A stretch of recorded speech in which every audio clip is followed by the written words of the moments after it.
Boa tarde, pessoal. Aqui é o professor Cor. A nossa aula de hoje vai ser sobre a Covid-19. Eu vou falar de aspectos gerais do vírus, da transmissão do vírus, da doença, né? A fisiopatologia, o quadro clínico, abordar um pouco o princípio do tratamento e as maneiras da gente prevenir contra essa infecção. A aula está sendo gravada para vocês e eu vou compartilhar aqui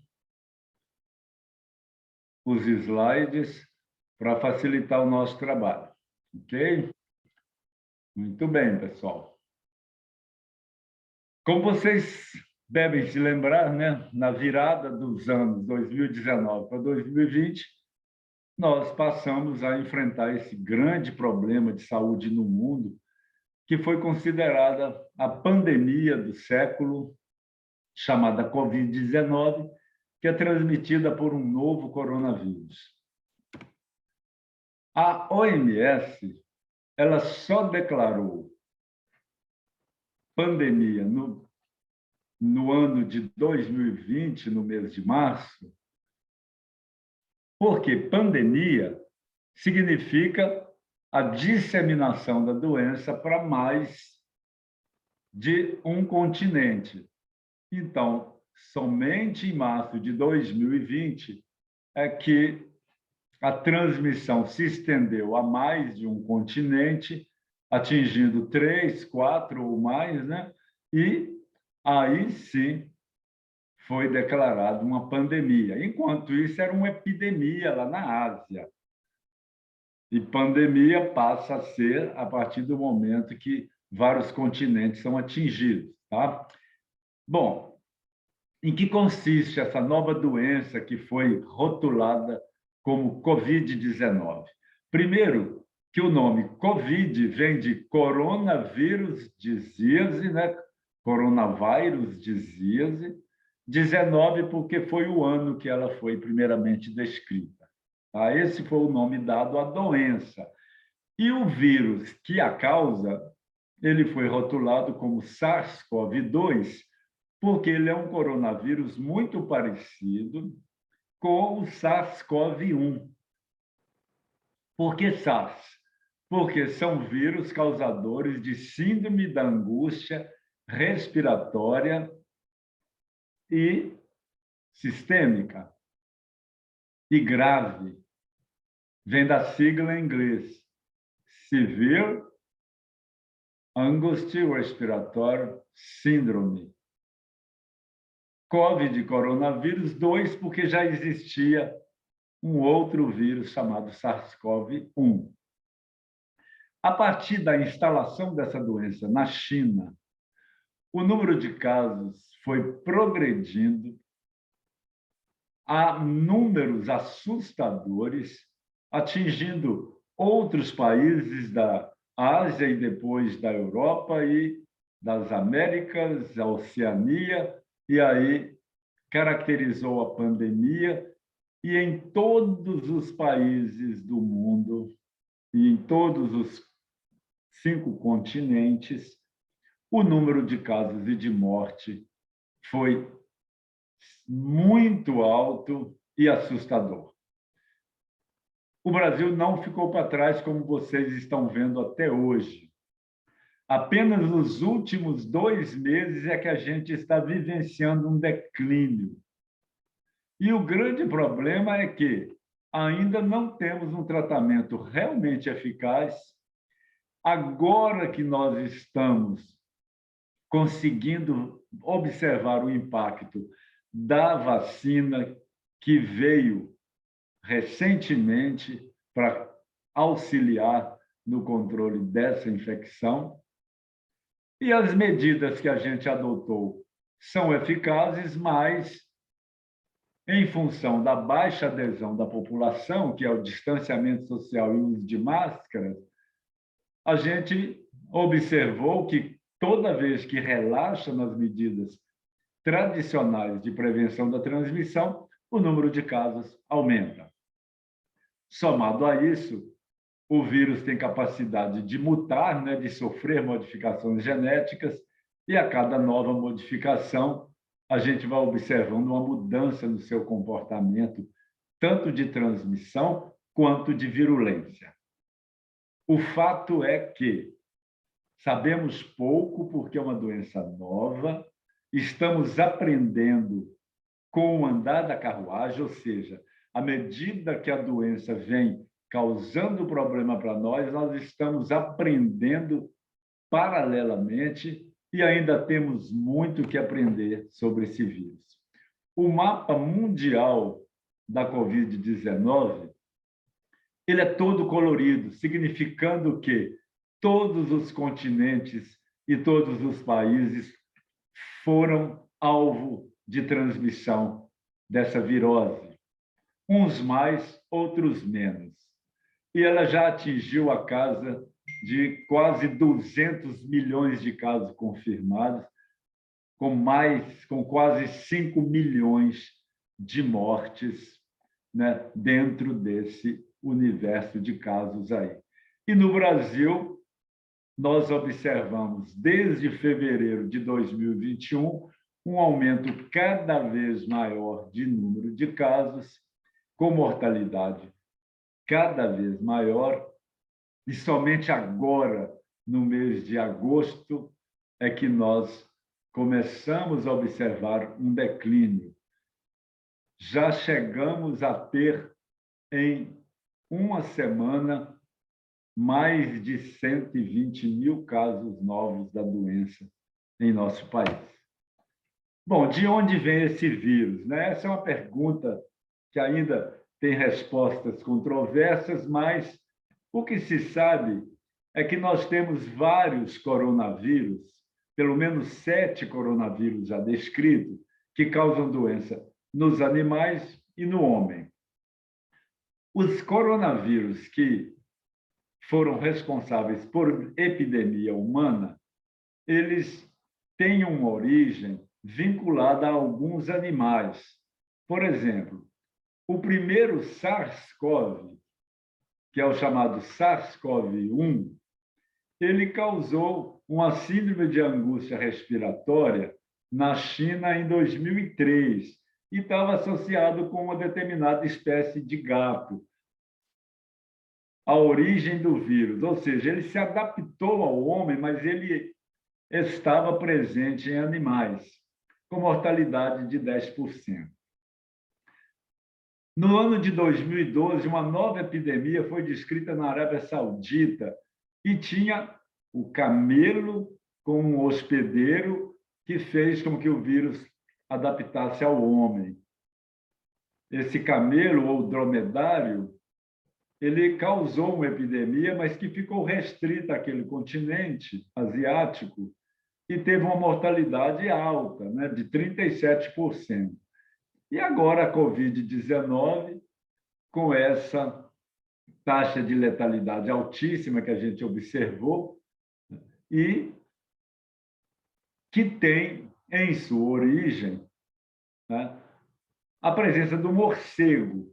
Então, nós sabemos que o morcego, tanto para o SARS-CoV-1 quanto para o SARS-CoV-2, parece que o morcego também ele porta esses vírus. E agora, para o SARS-CoV-2, não foi diferente.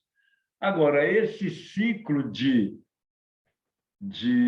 adaptação do morcego no animal e no homem, e a importância desses animais na transmissão, não é muito bem conhecido. Então, esse assunto continua controverso. A gente sabe da existência desses animais, mas não sabe o papel dele na transmissão. O fato é que, após o vírus ter adaptado no homem, os animais deixam de ter importância, porque o próprio homem é capaz de transmitir para outros homens, principalmente aquelas pessoas que estão mais próximas de quem adquiriu o vírus, como membros da família e colegas de trabalho. Ok? Muito bem, vamos falar um pouco do vírus, então. Como o próprio nome indica, coronavírus vem da existência no envelope que recobre essa molécula que compõe o ácido nucleico viral, de várias proteínas semelhantes em forma de coroa no envelope, por isso o nome coronavírus. Tá? Vocês se lembram que o vírus ele não é um ser vivo por si só. Ele é uma molécula de ácido nucleico que, para replicar, precisa da célula do hospedeiro. Ou seja, enquanto molécula de ácido nucleico, ele não completa todos os critérios para ser um ser vivo. Ele só é capaz de replicar na presença de uma célula que ele hospeda. Tá certo? A partir do momento que ele hospeda na célula, esse ácido nucleico é capaz de utilizar a maquinaria da célula para formar esse envelope e, consequentemente, essas proteínas que dão ao vírus esse nome de grupo aí que é o coronavírus. Essa proteína que recobre o vírus, ela é uma proteína muito importante para o vírus, porque é a partir dela que ele vai conseguir interiorizar a célula humana. Então, a proteína S, que é o nome dessa proteína, e esse S vem de spikes. Spikes são protuberâncias, né? Essa proteína S, ela é o sítio que vai se ligar ao receptor da célula na árvore respiratória e que vai dar o início ao processo de infecção. O vírus é do grupo de RNA vírus, então o ácido nucleico dele é um RNA. Nós temos 7 vírus caracterizados como coronavírus, sendo que os que tiveram importância foram o SARS-CoV-1, 2003, SARS-CoV-2, 2012, e o SARS-CoV-MERS, né? E o SARS-CoV-2, que é esse que está causando a epidemia agora, tá? Da Covid-19, que começou na China em dezembro de 2019. A proteína de superfície, que é a proteína spike, ela tem como receptor na célula humana o mesmo receptor, né, da enzima conversora de angiotensina 1 em angiotensina 2. Tá? Por isso que eles são chamados de ACE2, enzima conversora de angiotensina 2. Esses receptores eles são presentes nos pneumócitos da árvore respiratória, pneumócitos tipo 2. Muito bem, então aí a gente já sabe que para o vírus entrar na célula do hospedeiro, ele usa a sua proteína, que é a proteína spike, mas ela tem que se ligar a um receptor, que é o receptor ECA2 ou ACE2. O que é esse receptor? É aquele mesmo receptor que vocês estão estudando lá na fisiologia, né? Na fisiologia cardiovascular, da homeostase circulatória, né? A partir dos barorreceptores, né? Há uma sinalização para o aumento da volemia, o aumento da pressão arterial e desencadeia o mecanismo renina-angiotensina-aldosterona, que vai culminar com reabsorção só de água. Para chegar a esse objetivo, existe uma conversão da angiotensina 2 em angiotensina 1, tá? Que vai finalizar com esse processo. O receptor responsável por essa fase enzimática importante aí é o mesmo receptor que o vírus usa para infectar as nossas células. Bom, mas como que esse vírus chega até a gente? Bom, como eu disse, o vírus só consegue replicar se ele estiver utilizando uma célula. Portanto, a transmissão desse vírus vai depender de uma pessoa que já é portadora do vírus. Então, a transmissão é de pessoa a pessoa. Uma pessoa infectada, ela vai eliminar vírus pelas vias aéreas, através de gotículas, na respiração ou na tosse, ou no espirro. E essas gotículas contendo vírus vão ser inaladas por uma pessoa sadia. Mas é claro que o contato íntimo de pessoas infectadas com sadia, por meio de beijo, por meio de contatos com as mãos, abraços, proximidade intensa, ou a contaminação de objetos que, em última instância, vão chegar até a nossa mucosa, a nossa boca, tudo isso pode representar mecanismo de transmissão. É claro que o mecanismo mais competente é a eliminação de partículas virais pela respiração, espirro ou tosse. Porque o vírus, a partir do momento que ele entra em contato com superfícies, ele passa a ser vulnerável aos efeitos do ambiente e pode ser destruído.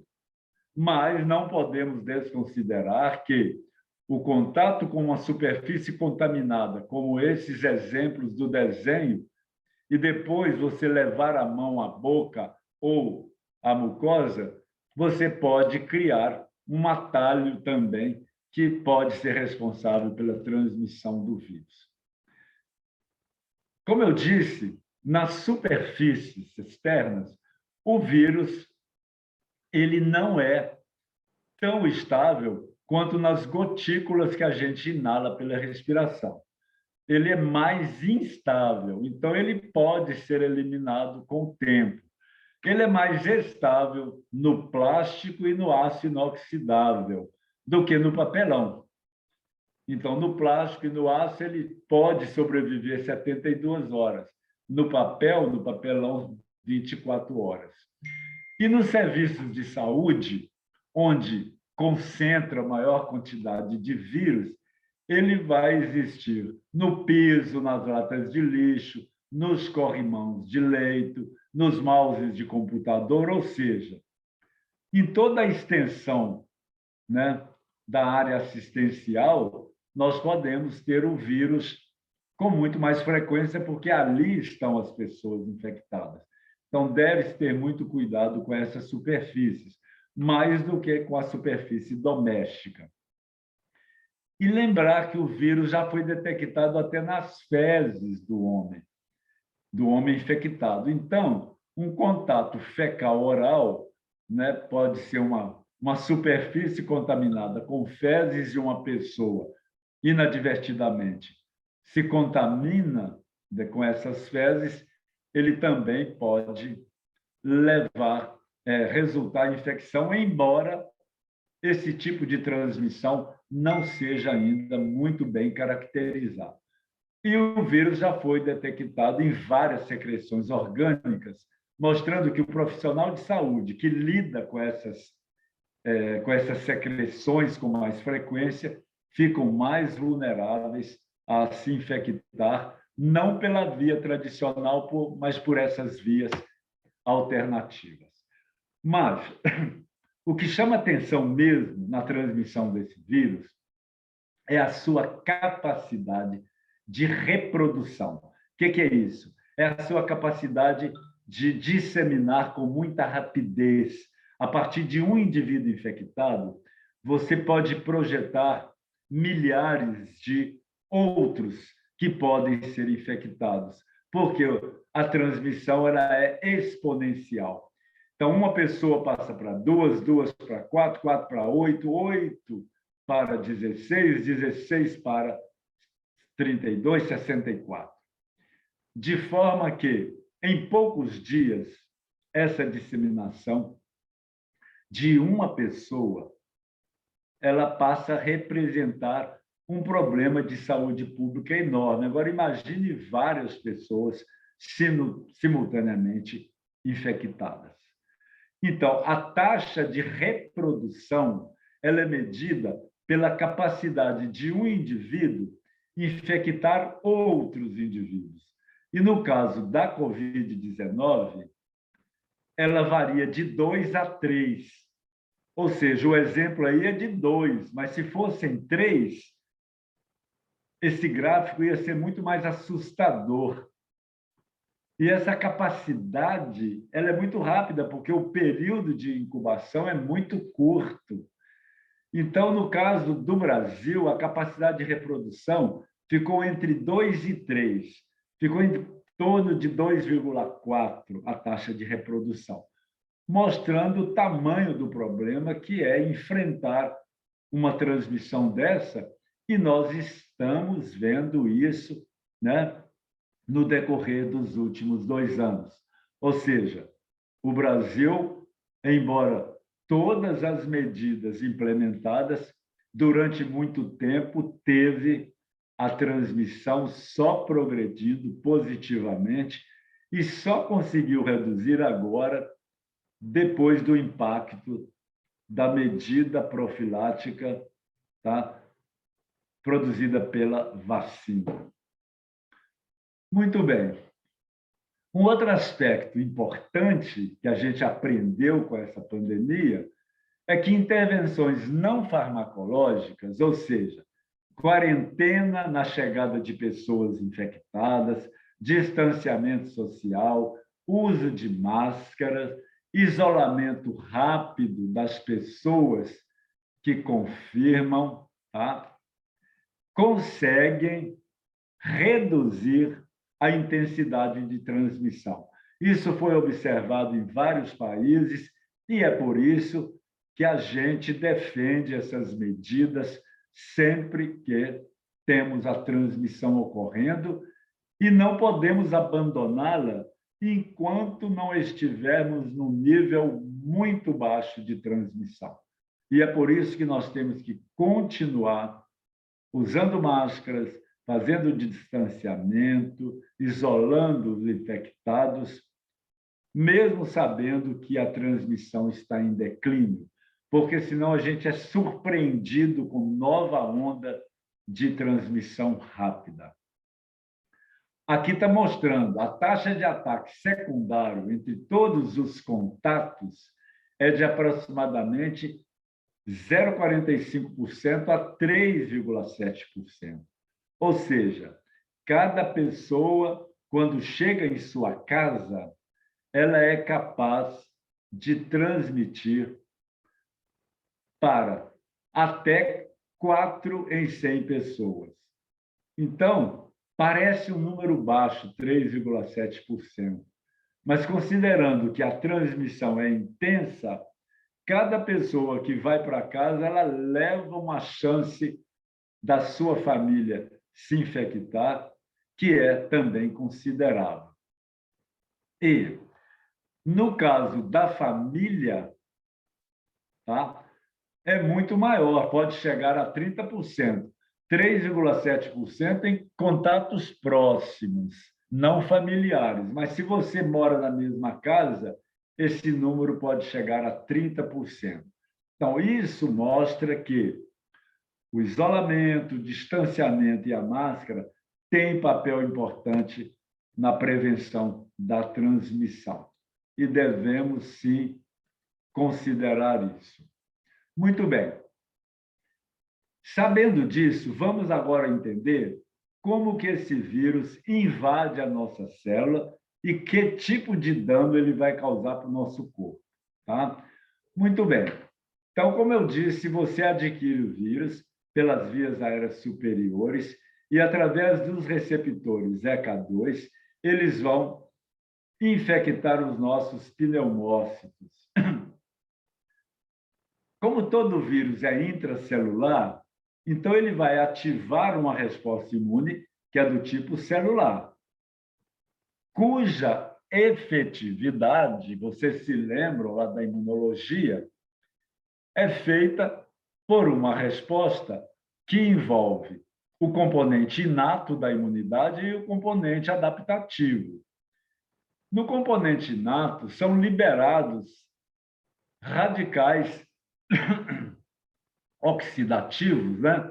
Que são as chamadas espécimes reativas de oxigênio, principalmente por neutrófilos, macrófagos, células natural killer, que vão atacar o vírus dentro da célula, assim como a partir da imunidade adaptativa vão ser produzidas citocinas que, por sua vez, vão preparar o sítio para uma resposta imune efetora. O que é isso? Preparar o sítio. É causar um processo inflamatório em que há uma maior oferta de oxigênio, uma maior oferta de sangue com vasodilatação e uma maior oferta de células da resposta imune. Isso é a inflamação. Muito bem, nessa fase já começam os sintomas. Por quê? Porque a árvore respiratória inflamada, ela tem uma resposta sindrômica. Se você inflama a sua árvore respiratória, você vai causar uma disfunção nessas células importantes para a nossa vida.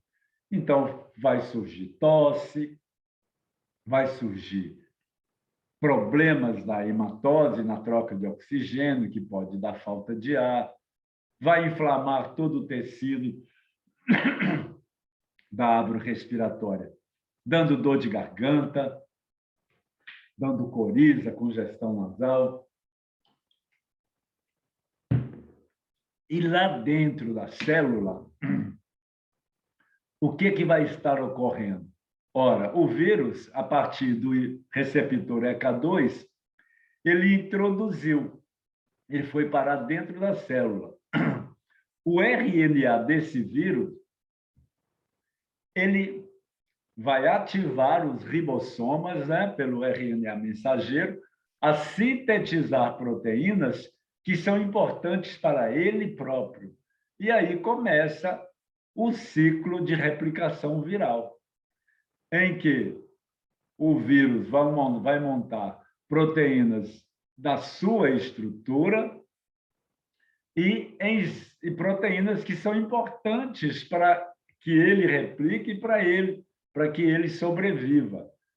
Então, são proteínas estruturais e proteínas funcionais que vão dar a ele a característica de um ser causador de doença, um ser que é capaz de replicar, um ser que é capaz de ser eliminado a partir de uma montagem de um novo vírus, tá? Porque aqui, na hora que ele entra, ele é desmontado para sobrar apenas o ácido nucleico, que vai permitir a sua replicação e uma remontagem da partícula viral, que vai ser eliminado para infectar outras pessoas.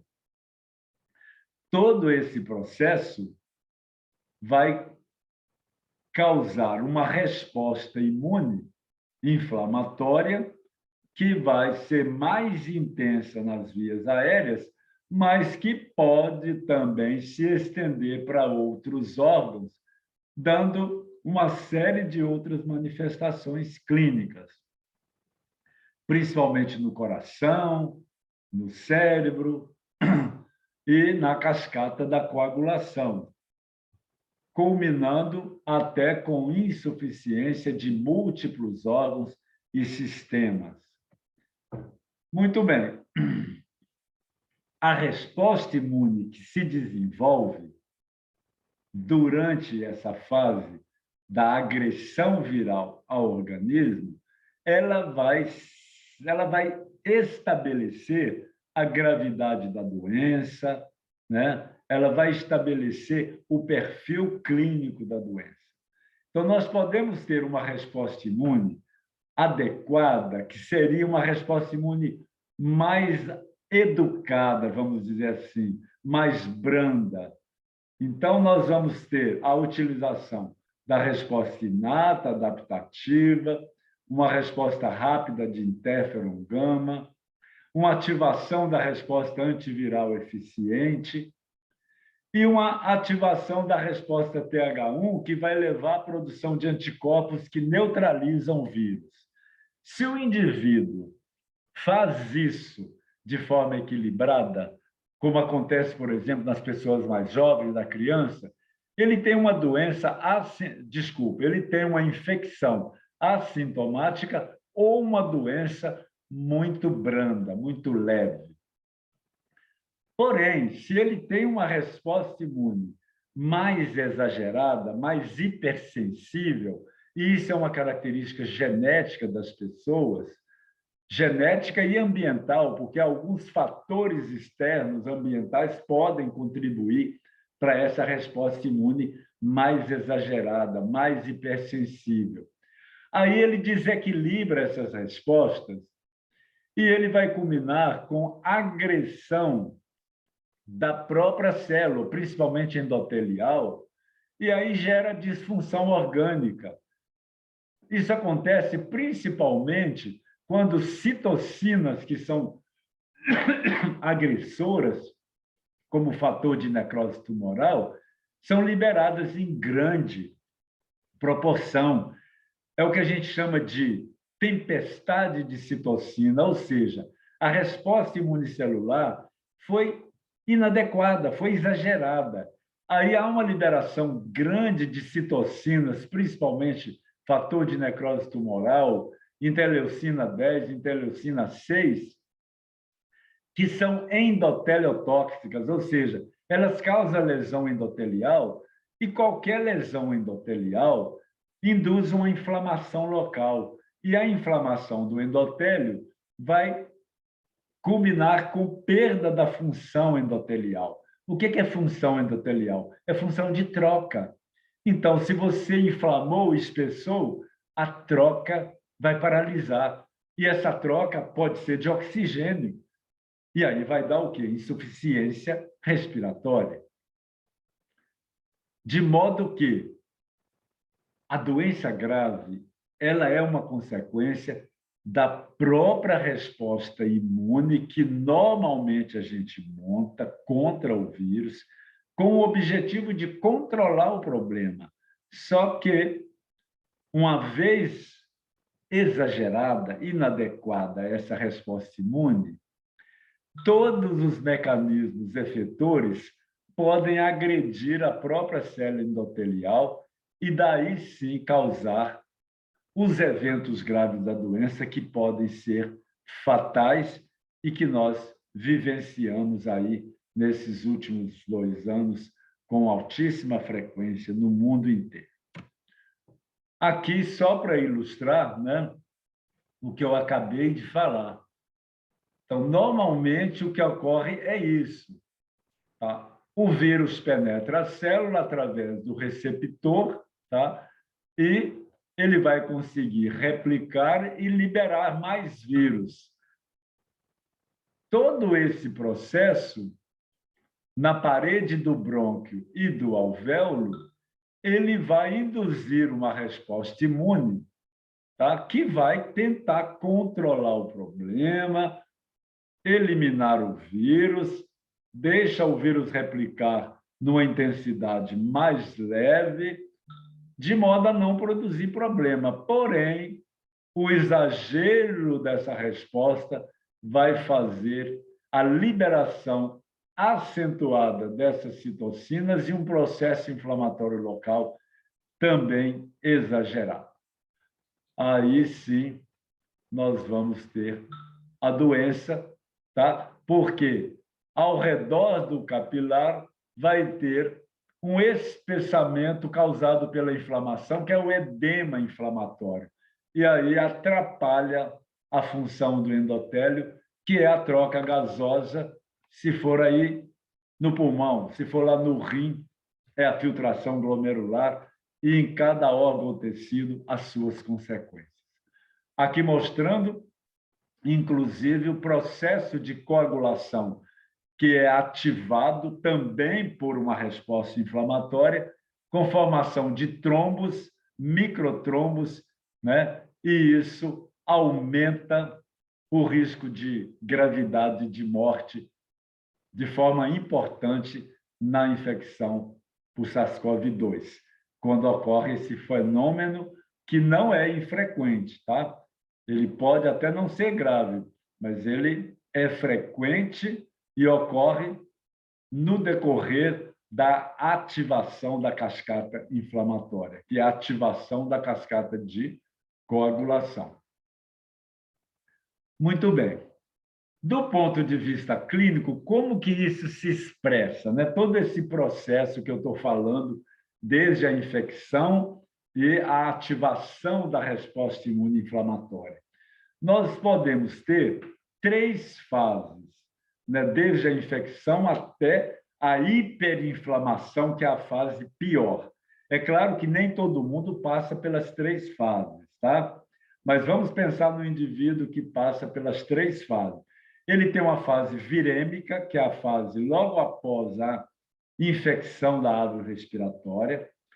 Ele tem uma fase pulmonar e depois a fase da hiperativação inflamatória, que é a fase 3.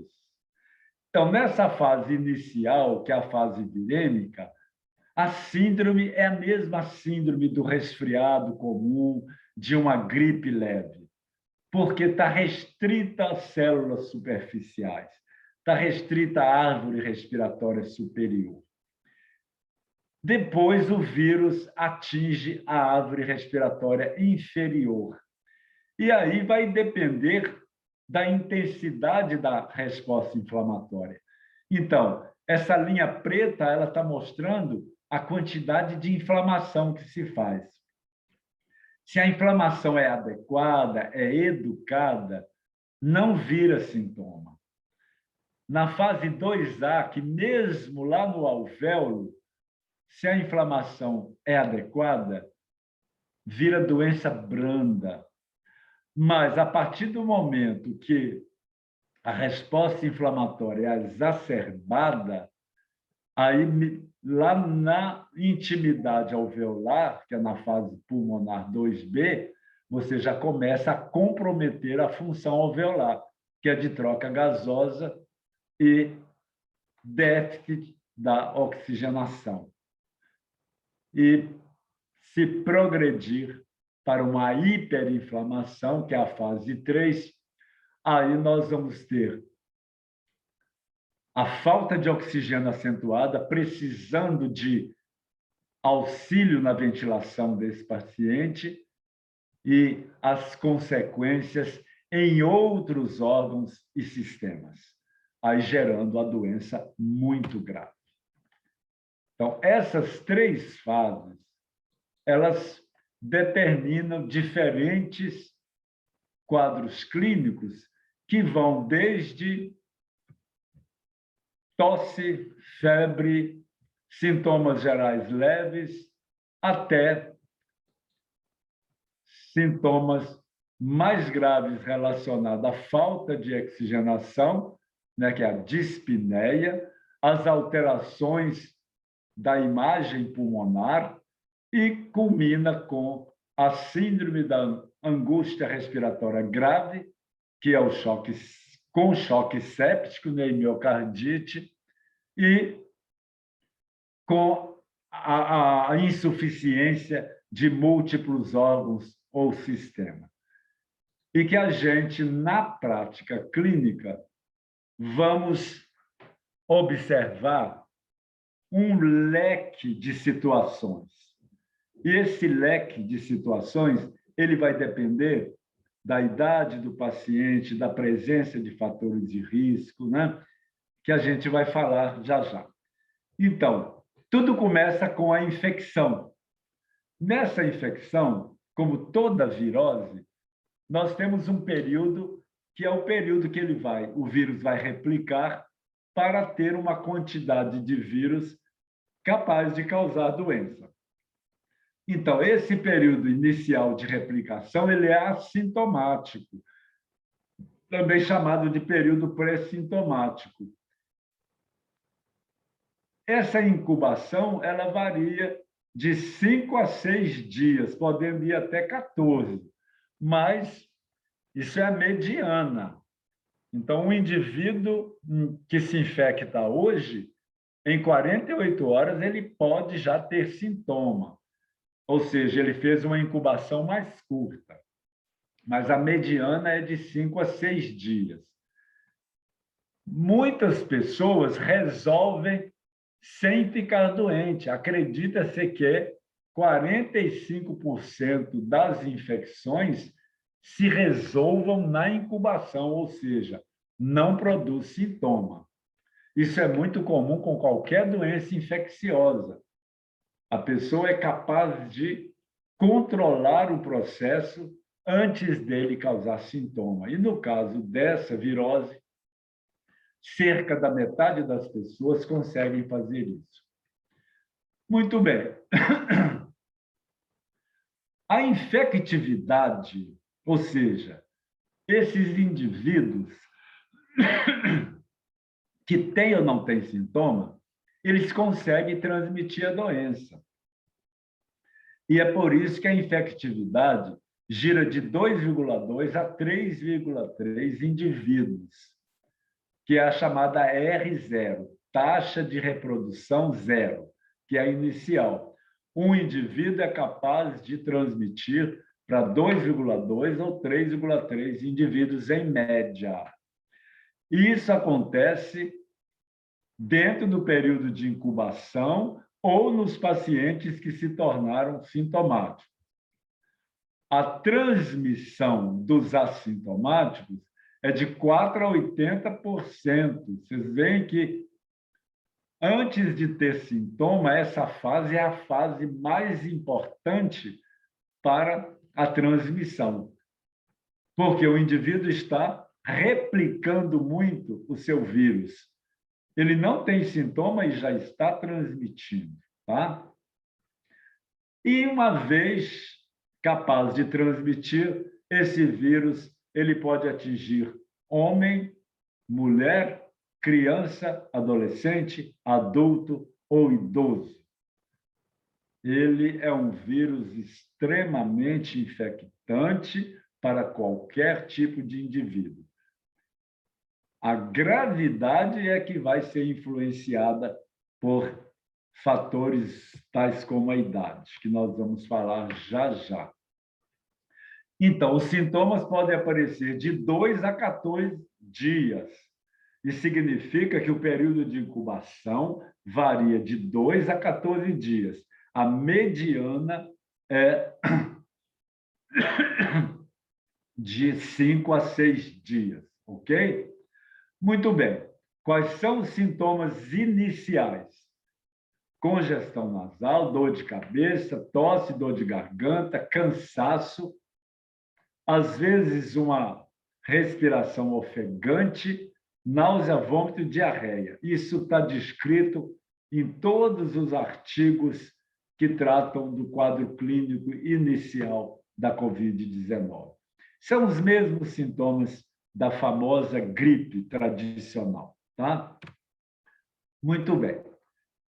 Então, alguns sintomas, eles são marca registrada da Covid-19, porque eles são mais frequentes.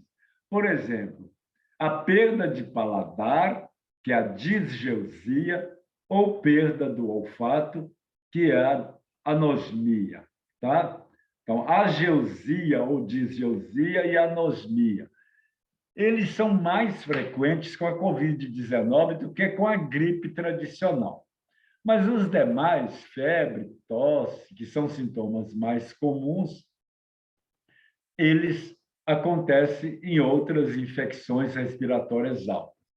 Agora, se o indivíduo progride com um processo inflamatório mais intenso, ou seja, ele entra no quadro da doença mais grave, aí ele vai ter dificuldade para respirar, dor torácica, opressão no peito, e são os indivíduos que demandam hospitalização. Aí ele vai entrar numa fase de doença mais grave. E é por isso que a Covid-19 passou a ter uma classificação clínica que caracteriza 4 grupos de manifestações, ou 4 classes. A primeira delas, que é a mais frequente, é a doença leve, Covid-19 leve, que representa 80%, felizmente. A maioria dos pacientes que pegam a Covid-19 cai nesse grupo de doença leve, que é a doença que fica restrita às vias aéreas superiores e aqueles sinais sistêmicos de uma virose aguda que nós acabamos de falar, tá? Mas os 20% restantes, que parece minoria, vocês viram que foram capazes de trazer muita crueldade para a nossa população. Ou seja, 80% tem doença leve, mas 20% que tem doença grave, num contingente imenso de pessoas, como é a população brasileira, faz com que a doença tenha uma carga de gravidade muito grande. Então, não é porque a doença leve é a maioria que eu vou desconsiderar isso. Nós temos que estar preocupados com os 5% que evoluem com doença grave. Bom, a doença moderada, ela inclui a leve e a moderada, tá? Então, a moderada, pessoal, é aquela que pode levar a uma pneumonia, mas sem necessidade de ventilação mecânica. Então, alguns indivíduos com a doença leve podem evoluir com pneumonia, mas pneumonia não grave. É aquela pneumonia que a gente encontra na tomografia, porque virou moda. Paciente que está com Covid-19, mesmo sem indicação, os médicos estão pedindo a tomografia. Quer dizer, a tomografia estaria indicada quando a saturação de oxigênio começa a baixar. Mas quando você pede a tomografia de pacientes com saturação normal, você acha a evidência da pneumonia. Então, quando o paciente tem pneumonia, mas não atrapalhou a oxigenação, aí você diz que a doença é moderada. Está dentro do grupo dos 80%. Agora, se a doença ficou grave, ou seja, a saturação caiu a menos de 90%, isso significa que a pessoa está com dispneia, né? A frequência respiratória passa dos 30, pronto, aí caracterizou a doença grave. A doença grave é responsável por 14% do total. Então, 80 eleva o branda, 14 já vira grave. Então, nós já temos 94, faltam 6%. O que caracteriza a doença grave? A necessidade de suporte ventilatório, porque a saturação caiu a menos que 90. E aí vem a doença crítica, que é aquele indivíduo que precisa de ventilação mecânica. É aquele indivíduo que já está complicado com outros problemas, seja tromboembólico, infarto, derrame cerebral, choque séptico. Aí, nesse caso, ele precisa de terapia intensiva, de ventilação mecânica, que perfaz 5%. E quais são os fatores que levam as pessoas a evoluírem para essa forma grave ou crítica, super grave? Então, isso acontece mais nos idosos, nos portadores de comorbidades como diabetes, hipertensão, cardiopatia, tabagismo, DPLC, doença cerebrovascular, que é o sequela de AVC, doença renal crônica ou nos imunodeprimidos. Mas tem um fator de risco que não é nada de doença, mas que tem um papel importante, que é a obesidade. Então, independente de ser idoso ou de ter comorbidades, se a pessoa tem o IMC acima de 40, isso passa a ser um fator de risco isolado e importante, ok? Muito bem, como é que a gente faz o diagnóstico da Covid-19? Então, primeiro, tem esse componente epidemiológico que é fundamental.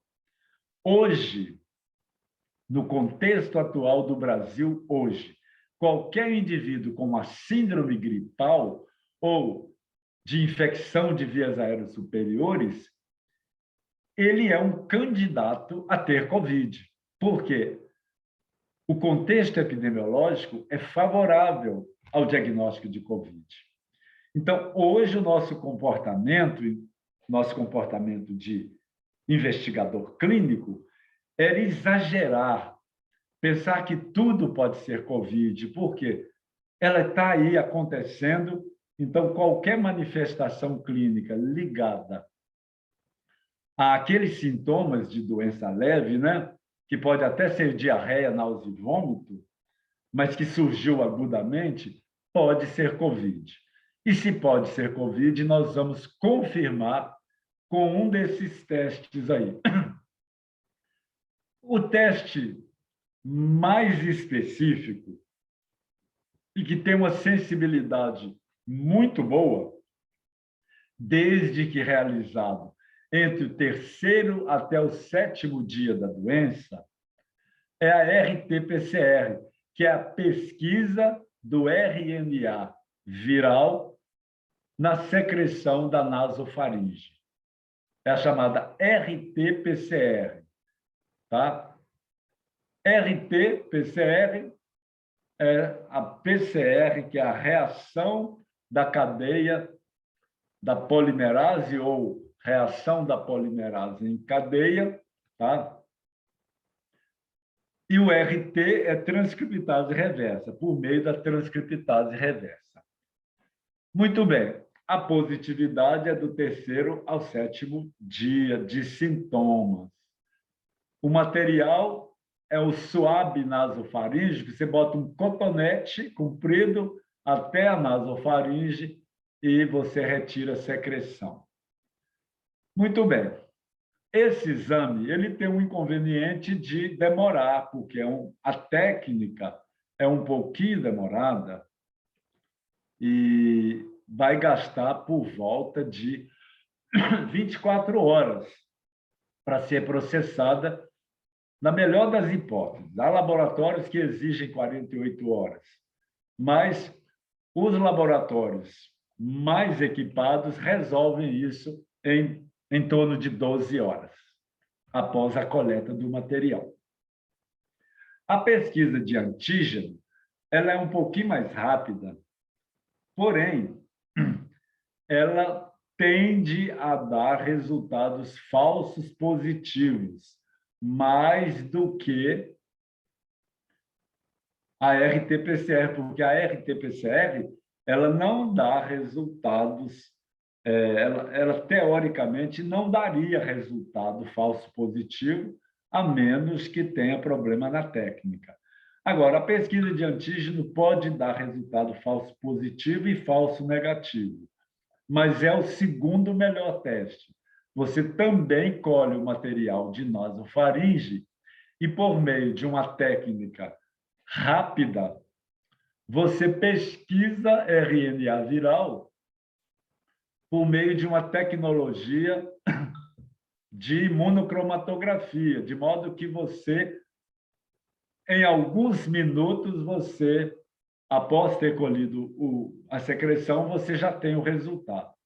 Agora, os testes sorológicos, que é a pesquisa de anticorpos, né, IgM e IgG, eles são tardios, eles vão positivar 7 a 10 dias após o início da doença, Então, eles não são recomendados para o diagnóstico da infecção aguda. Eles são recomendados para diagnóstico de infecções pregressas, para saber se o indivíduo já teve contato com o vírus.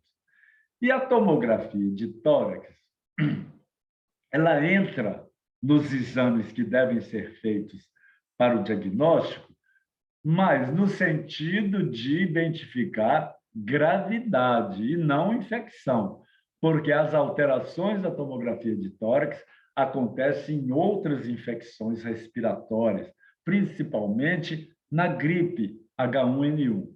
Então, não são alterações específicas da Covid-19, mas elas são indicativas de que o pulmão está sendo comprometido, então elas ajudam a classificar a gravidade do indivíduo. Essa figura é para mostrar para vocês a dinâmica de antígenos, que seriam o marcador da replicação viral, e dos anticorpos durante a fase aguda da Covid-19. Então, essa linha verde, ela está marcando aqui o momento da infecção, tá? E aqui o momento do início dos sintomas. Então, 5 a 6 dias antes o indivíduo se infectou, o vírus começou a replicar, e quando ele já tinha atingido uma taxa de replicação alta, surge o primeiro anticorpo, que é a IgA. A IgA a gente não pesquisa no laboratório, e a IgM. Só que elas desaparecem rapidamente. E depois do 7º dia é que surge o anticorpo de memória, que é a IgG, e que atinge picos mais altos a partir do 15º dia. Por isso que anticorpos não são úteis para fazer o diagnóstico da infecção. Agora, vocês podem ver que a replicação viral ela aumenta progressivamente até o 6º, 7º dia, depois declina. Por isso que a gente deve fazer a pesquisa do RNA viral preferencialmente entre 3 até 6º, 7º dia do início dos sintomas. Bom, mas outros exames são importantes na avaliação desses pacientes, principalmente se você confirmou a infecção pelo SARS-CoV-2. Quais são esses exames? São exames que vão mostrar para a gente o tamanho da reação inflamatória desse indivíduo. Então, eles traduzem a piora inflamatória. E a piora inflamatória está associada a pior prognóstico. Então, proteína C reativa é um marcador de resposta inflamatória. Quanto mais elevada, pior a inflamação. Então, ela vai nos ajudar a decidir se o paciente tem que internar, tem que ir para a UTI, ou tem que receber medicamentos específicos contra o processo inflamatório. Mas a contagem de linfócitos também está associada a pior desfecho, a creatinina sérica aumentada, a bilirrubina aumentada, plaqueta diminuída, a desidrogenase lática aumentada, o D-dímero aumentado, que é um indicador de aumento da coagulabilidade sanguínea, a enzima troponina, que é do miocárdio, que está associada à isquemia miocárdica, que aumenta a letalidade da Covid-19. Então, esses exames são exames que a gente faz pelo menos a cada 3 dias nos pacientes com Covid, que nos ajudam a interpretar o prognóstico dele. E a tomografia computadorizada, né? Que é a forma da gente identificar o comprometimento pulmonar, principalmente antes dele dessaturar, antes de perder a saturação de oxigênio. A gente pode ver essas imagens em vidro fosco, que são focos de reação inflamatória pulmonar e que quanto mais extensa for, né, quanto mais extenso for o comprometimento pulmonar, mais grave e pior vai ser o prognóstico desses indivíduos, tá? Muito bem. Então, se o indivíduo está em uma daquelas fases que a gente viu, fase 1, 2 ou 3, esse indivíduo ele é candidato a uma modalidade de tratamento. Então, pessoal, não existe um kit COVID, um kit que todo mundo tem que tomar.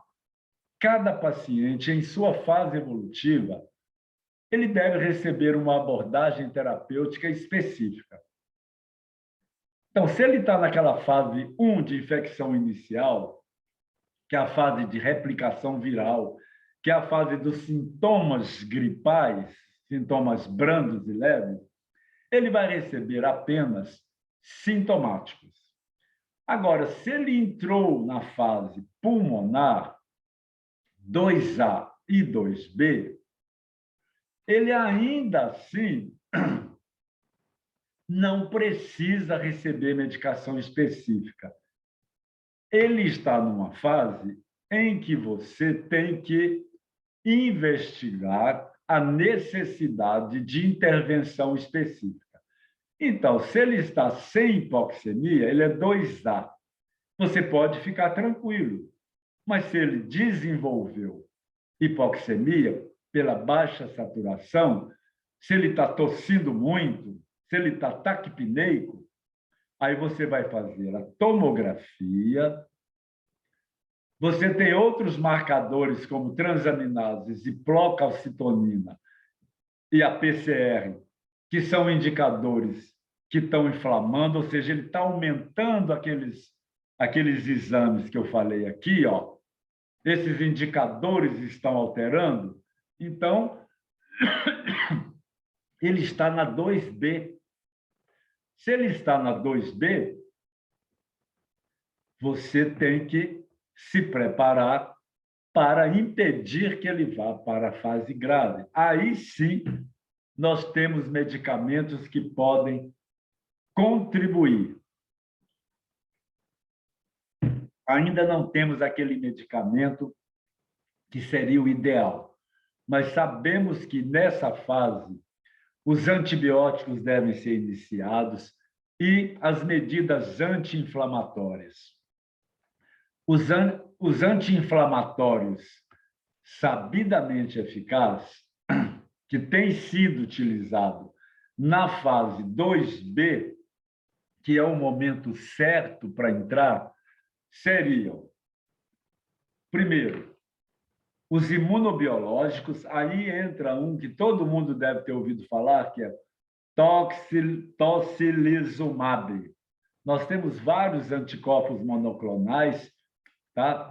Geralmente eles terminam com MAB, que é monoclonal antibody, que é anticorpo monoclonal, mas o que mais foi utilizado na COVID foi o tocilizumab. O tocilizumab, ele deve ser iniciado exatamente na fase 2B, porque se você deixar passar, ele já não vai ser útil mais. E se você inicia muito antes, também ele não vai ser útil. Então, essa investigação dos marcadores, da tomografia, vai me ditar se o processo inflamatório está aumentando e está na hora de entrar ou com imunobiológico, ou com dexametasona, ou metilprednisolona, no sentido de bloquear o processo inflamatório. Além disso, tem um antiviral chamado Remdesivir, que não está disponível no Brasil, mas que na Europa e nos Estados Unidos eles mostraram que foi benéfico nessa fase, para reduzir a carga viral. E a oferta de oxigênio é mandatória nessa fase, porque o indivíduo está dessaturando. Aí, se passou para a fase seguinte, que é a fase 3, aí é correr atrás do prejuízo. É o suporte do paciente crítico, que está em choque séptico, que está em angústia respiratória grave, é o suporte da terapia intensiva. Mas não tem nada especial para a COVID nessa fase. Muito bem. A indicação para uso do imunobiológico, pelo menos até então, tá? Fica para pacientes hospitalizados e que têm piora progressiva da dispneia, tá? Então, esse indivíduo ele tem que ter uma oferta de oxigênio e a introdução de um agente anti-inflamatório. A maioria das vezes a gente entra com o corticosteroide, que é a dexametasona, por exemplo, ou, quando se tem condição, o imunobiológico, tá?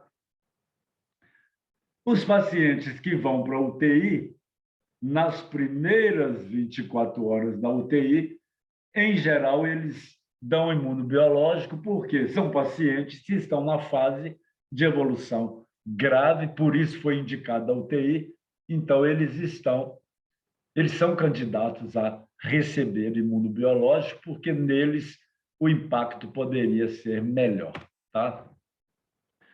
Agora, uma grande causa de letalidade na COVID-19 são as infecções bacterianas que ocorrem nesse tipo de paciente. Por quê? Porque toda infecção viral de vias aéreas superiores e inferiores tendem a ter como complicação a instalação de uma infecção bacteriana. E aqui está mostrando, olha, quando você admite um paciente com COVID, 3,5% já chegam com infecção bacteriana e 14,3% vão adquirir infecção bacteriana durante a COVID, tá? E 72% deles acabam tendo antibiótico prescrito por alguma infecção bacteriana que desenvolveu no processo. Ou seja, as bactérias são grandes complicações da COVID-19. E é por isso que o uso de antibiótico durante a COVID é altamente feito e amplamente aceito. Então, vocês ouviram falar muito aí da azitromicina como um medicamento frequente para tratar a COVID, exatamente porque a infecção bacteriana é muito frequente nesses pacientes. Tá? A outra complicação que nós ouvimos falar muito e que é preocupante são os fenômenos tromboembólicos durante a COVID-19. Cerca de 30% dos pacientes que internam na UTI, eles vão ter algum fenômeno tromboembólico, mais ou menos grave, que pode ser venoso ou arterial. E um dos marcadores que a gente usa é a dosagem do dedímero, que, se ele vai elevando no decorrer da doença, significa que o risco de um fenômeno trombótico é maior. Então, você tem que investir nesse paciente, dando para ele um anticoagulante. Tá? Bom, e como a gente vai lidar com esses pacientes para que eles não transmitam a doença para outras pessoas? Primeira coisa, recomendar que todas as pessoas que estejam numa situação de transmissão de COVID mantenham uma distância razoável para impedir o contato, que é o distanciamento social. Ora, o distanciamento social dentro da casa do paciente, ele é mandatório. Mas na situação que nós vivemos em 2020 e 2021, de transmissão intensa em nossa cidade, o distanciamento social é mandatório em toda a cidade. Tá? A proteção com máscara. Vamos perguntar, a máscara me protege?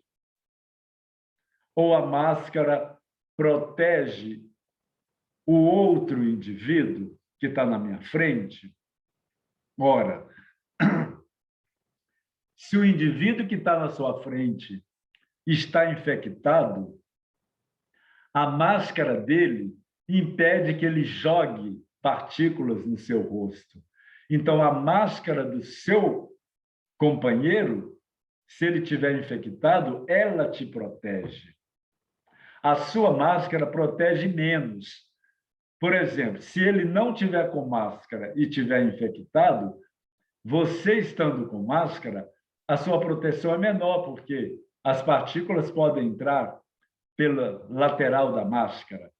Mas ele estando com máscara, ele vai estar eliminando menos vírus na atmosfera. É por isso que todos têm que usar máscara, porque a gente não sabe quem está e quem não está. E a higiene pessoal, ela funciona porque o vírus permanece viável em cima de superfícies, principalmente do celular. Então, quanto mais higiene do celular e das mãos, menor o risco de você contrair o vírus. Então, primeira coisa, medidas de prevenção são essas, né, tradicionais que a gente ouve falar todos os dias. Tá? Uso de máscara, distanciamento social e higienização correta das mãos. Agora, a prevenção coletiva é o grande desafio, porque você tem menos controle sobre o coletivo. Como que se faz? Isolamento social. Já não é o distanciamento familiar, não é o isolamento familiar, é o isolamento social que gerou muita polêmica aí nos últimos tempos. É o uso das medidas de prevenção individual por toda a população, outro desafio, mas que é correto. E, por último, a imunização, que pode ser passiva e ativa. A imunização passiva, ela tem sido testada para doente grave. Você pega plasma de indivíduos que já tiveram Covid e inocula, né, transfunde em pessoas com a doença, na esperança dos anticorpos desse indivíduo que já teve e se curou, neutralizar os vírus da doente mais grave. Essa imunização passiva ainda não virou uma recomendação, mas a imunização ativa ela é feita por vacinas, e nós já temos vacinas sendo testadas, né, no mundo inteiro, sendo testadas e já autorizadas no mundo inteiro, e que certamente gerou impacto na transmissão. Mas o mais importante é você não descuidar daquelas pessoas que representam a principal fonte de transmissão, que é o rastreamento dos contatos. Ou seja, se você tem um paciente hoje com Covid, ele vai para casa e ele vai infectar outros na casa. Se ele vai infectar outros, esses outros vão infectar muitos outros. Então, o rastreamento de contato é você investir no isolamento de contatos, de mantê-los por pelo menos 14 dias sem sair de casa, sem voltar ao trabalho, porque parece ser uma medida simples, mas ela vai impactar na transmissão, e é isso que nós precisamos. Medidas que sejam capazes de reduzir a transmissão, consequentemente, eu vou reduzir o impacto sobre a saúde, sobre a necessidade de utilização do serviço de saúde, principalmente de UTI. E aí esse rastreamento ele é feito com o isolamento dos contatos em suas residências, durante 14 dias no mínimo, e o rastreamento de temperatura em áreas de aglomeração, supermercado, lojas, aeroportos, né? Avião. Por quê? Qualquer pessoa com temperatura elevada ela tem que ser retirada dali, tá? Porque ela pode ser uma transmissora de Covid. É aquilo que eu falei. No contexto da epidemia, uma febre isolada é igual a Covid. Uma diarreia pode ser Covid. Tudo pode ser Covid. Então, é melhor rastrear e isolar essa pessoa. Muito bem. E sobre a vacina, o que que nós temos a dizer? Primeiro, o princípio básico de qualquer vacina é a semelhança da vacina com o agente para o qual você está tentando, né, combater. Então, no caso, o coronavírus, ele tem essa conformação. Então, a melhor vacina seria aquela com essa conformação. Então, seria a vacina de vírus inteiro. Só que eu não posso inocular o vírus inteiro vivo. Eu posso inocular desde que ele seja inativado. Então, o princípio básico é da semelhança, mas a semelhança é inviável. Então, uma das vacinas que a gente usa é a vacina do vírus inativado, porque ela guarda muita semelhança. Mas no processo de inativação, ela vai sofrer modificações que faz com que a eficácia não seja boa. Então, as vacinas contra a Covid, elas são fabricadas da mesma forma? Não. Uma das formas é a inativação viral, que é o caso da vacina Coronavac. Ela tem a grande vantagem de manter a semelhança, mas o processo de inativação atrapalha a imunogenicidade. Por isso que a eficácia é mais baixa. Mas, em contrapartida, a tolerância, a segurança da vacina também é melhor do que as outras. Daí surgiu a necessidade de fazer vacinas que fossem capazes de induzir uma resposta imune maior. E aí surgem as demais vacinas, né? A chamada vacina Oxford, AstraZeneca, Sputnik, Moderna e Pfizer, cada uma com sua plataforma. Por exemplo, a vacina da Oxford, ela utiliza um outro vírus, que é um adenovírus, que é capaz de infectar as células respiratórias, mas não produz doença grave. Aí eles modificaram esse vírus para ele produzir aquela proteína S. Aí ele vai entrar na pessoa, vai infectar as células dela e vai produzir bastante proteína S, igualzinha a proteína S da Covid, do SARS-CoV-2. Então, vai induzir uma resposta imune mais intensa, por isso ela é mais eficaz. A vacina da Pfizer, ela não usa um vetor, um outro vírus.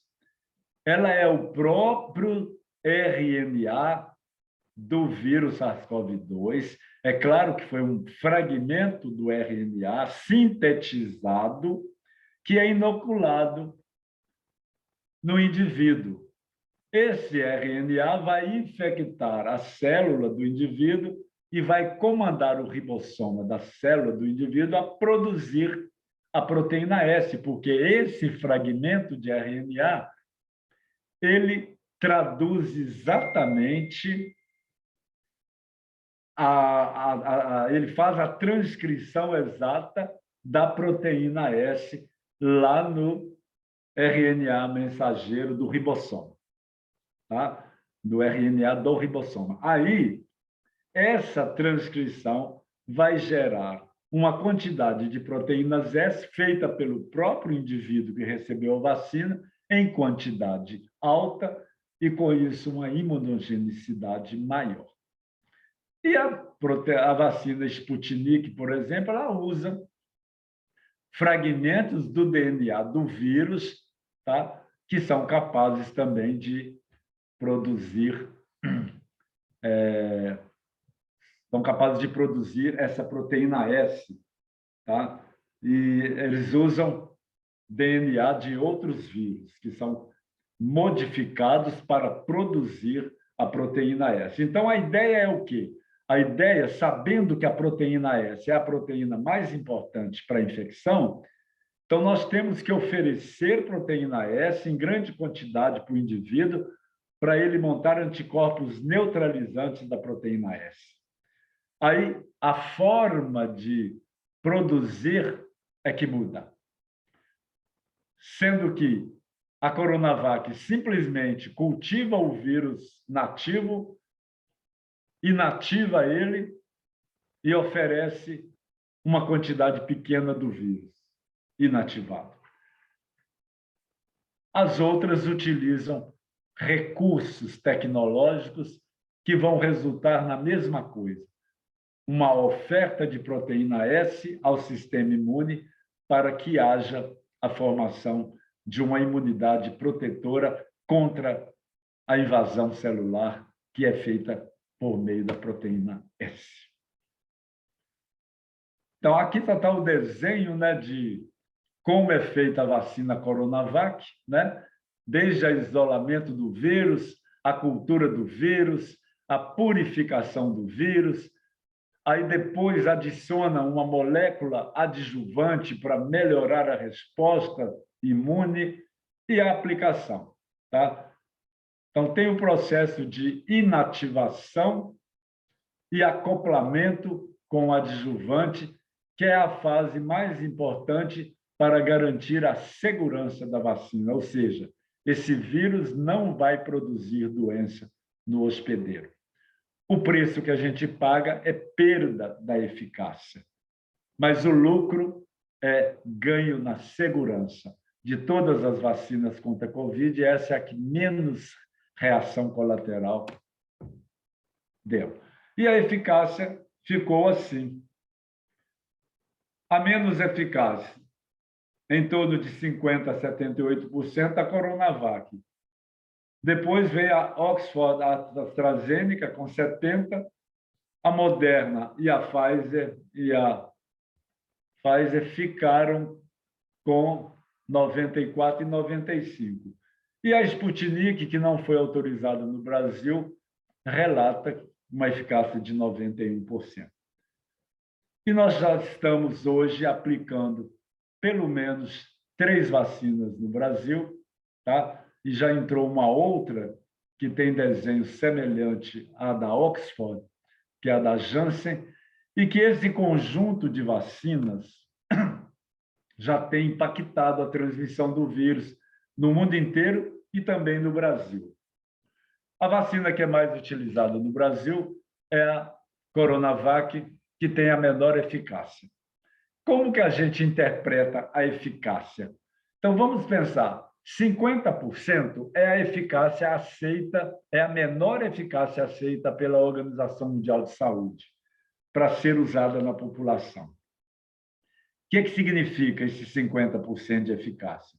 Significa que se metade da população estiver imunizada, o indivíduo infectado não conseguirá mais transmitir o vírus para 2 pessoas, pois uma delas estará protegida. Lembra que eu falei que a taxa de reprodução aqui no Brasil é de 2 a 3? Então, vamos considerar uma taxa de reprodução de 2. Então, R0 é o 2, menos 1, 1.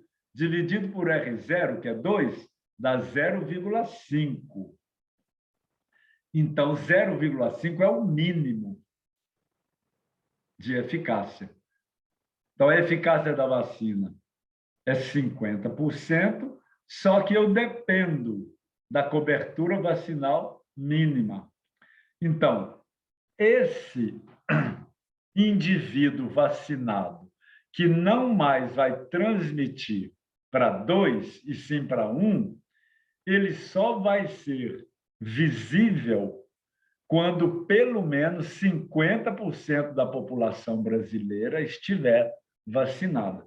Como nós ainda não atingimos isso, por isso que o nosso impacto ainda não foi grande. Mas se você vai em Israel, no Chile ou nos Estados Unidos, em que mais de 70% da população foi imunizada, o impacto sobre a transmissão é marcante, a ponto até deles estarem parando de usar máscaras.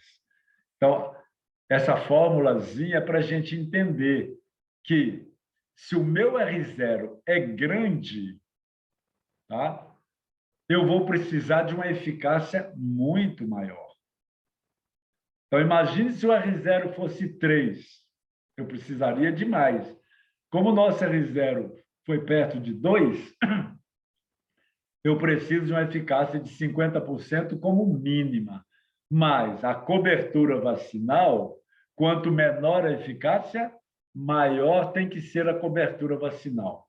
Então, para o Brasil, se a gente usar somente a Coronavac, eu vou ter que atingir uma cobertura vacinal maior que 80% para observar um bom impacto.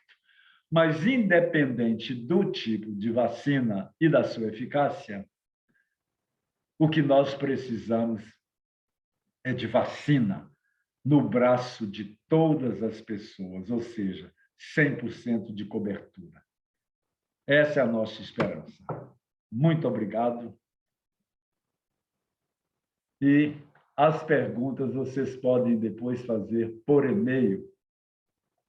Até mais.